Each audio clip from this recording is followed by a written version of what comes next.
Ever wondered where your food really comes from? Not the grocery store, but way before that. Today, we're taking a deep dive into the world of mega farms in the Americas. These aren't your grandpa's small-time operations. We're talking about massive, industrial-scale agriculture that feeds millions, and we'll explore everything from the crops they grow to the policies that shape their existence. So, grab a snack, chances are it started its journey on one of these farms, and let's get started. First up, let's talk crops. When you picture a massive farm in the Americas, what do you see?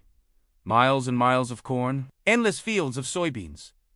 You're not wrong. Corn and soybeans are the undisputed kings of mega farming, especially in the United States and parts of Brazil and Argentina. These two crops are incredibly versatile. Most of the corn isn't the sweet corn you eat off the cob. It's field corn, destined for animal feed, ethanol production for fuel, and a huge range of processed food ingredients like high-fructose corn syrup. Soybeans are similar.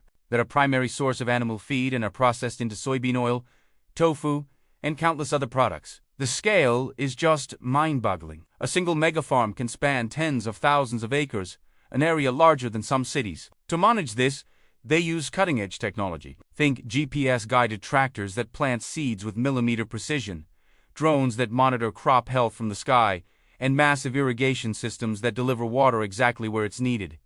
This is precision agriculture. It's all about maximizing yield, getting the most crop out of every single acre. Beyond corn and soy, you'll also find massive farms dedicated to wheat, cotton, and in regions like California, vast orchards of almonds, grapes, and citrus fruits. In Latin America, mega farms might focus on sugarcane for sugar and ethanol, or coffee and bananas for the global market. The choice of crop is heavily influenced by climate, soil, and global demand. These farms are businesses, and they grow what's profitable. Now, let's switch gears from plants to animals and talk about dairy. Mega dairy farms are just as impressive and complex as their crop-based counterparts. We're talking about operations with thousands, sometimes tens of thousands, of cows. These are often called concentrated animal feeding operations, or CAFOs. Forget idyllic pastures. These are highly controlled environments designed for maximum milk production. Cows are housed in large barns, often with features like climate control, automated feeding systems,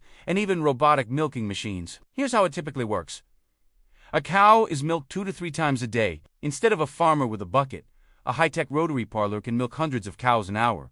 The cows walk onto a slowly spinning carousel, automated machines attached to them, and by the time they've completed one rotation, they're done. The milk is instantly chilled and stored in massive tanks, ready for transport. Everything is optimized for efficiency. The cows' diets are carefully formulated by nutritionists to ensure they produce the most milk possible. Their health is constantly monitored, often using electronic tags that track their activity and milk output. Any drop in production can be an early sign of a health issue. This industrial approach has made milk and dairy products more affordable and accessible than ever before. But it's also a system that raises a lot of questions about animal welfare and environmental impact, which are huge topics in their own right. So, how do these colossal farms even exist? A big part of the answer lies in taxes and policies. The financial landscape for mega farms is incredibly complex. In many countries, especially the US, agricultural businesses benefit from a unique set of tax rules. For example, farmers can often deduct the cost of new equipment, like a $500,000 combine harvester,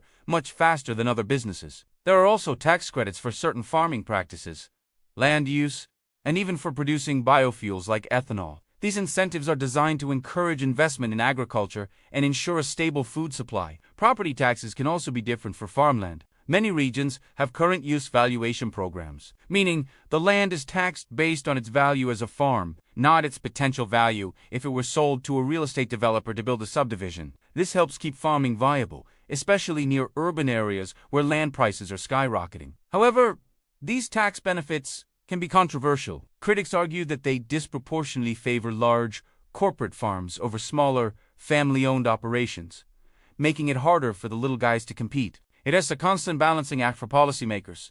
How do you support a vital industry without creating an uneven playing field? This brings us directly to government policies and subsidies. Agricultural policy is one of the most powerful forces shaping the world of mega farms. For decades, governments across the Americas have implemented programs to support farmers and manage food prices. The most well-known of these are subsidies. A subsidy is essentially a financial payment from the government to farmers. These can take many forms, There are direct payments, which are just what they sound like. There are also price supports, where the government guarantees a minimum price for a crop. If the market price falls below that level, the government makes up the difference. Another huge one is crop insurance. The government heavily subsidizes insurance policies that protect farmers from losses due to bad weather, like a drought or a flood or a sudden drop in crop prices. This removes a massive amount of risk from farming, which is an inherently risky business. These policies have a profound effect on what gets farmed and where, because subsidies have historically been tied to specific commodity crops like corn, soy, wheat, and cotton. They encourage farmers to plant these crops over and over, sometimes on a massive scale. This system was originally created to protect small family farms from going bankrupt during tough times. But over the years, a significant portion of these benefits has flowed to the largest agricultural operations, the megafarms. It is a complex web of economic incentives that has directly contributed to the consolidation of agriculture into fewer, larger hands. Finally, let's talk about location. Location. Where do you find these agricultural giants? It's no accident. Megafarms thrive in specific geographic areas for very good reasons.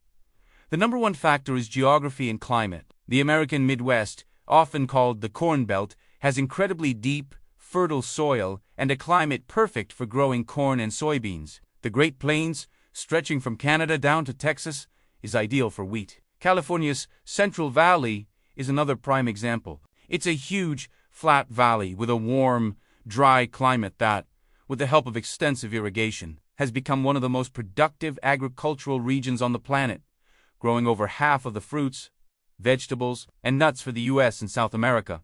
The story is similar. The Cerrado region in Brazil was once considered unsuitable for farming, but with technological advancements in soil correction, it has been transformed into a global powerhouse for soy and corn production. The Pampas in Argentina is another vast, fertile plain perfect for large-scale grain and cattle farming. Access to infrastructure is also critical. Megafarms need to be near transportation networks, highways, railways, and ports to get their products to market efficiently. You can't move millions of tons of grain without good logistics. Proximity to water for irrigation is another non-negotiable in many regions. The location of these farms is a perfect intersection of natural blessings and human engineering. They are strategically placed in the most productive pockets of the continent, creating the agricultural heartlands that feed the world. So, from the endless fields of corn in Iowa, to the massive dairy operations in California, and the sprawling soy plantations in Brazil, megafarms are a dominant force in the Americas. They are marvels of efficiency and technology,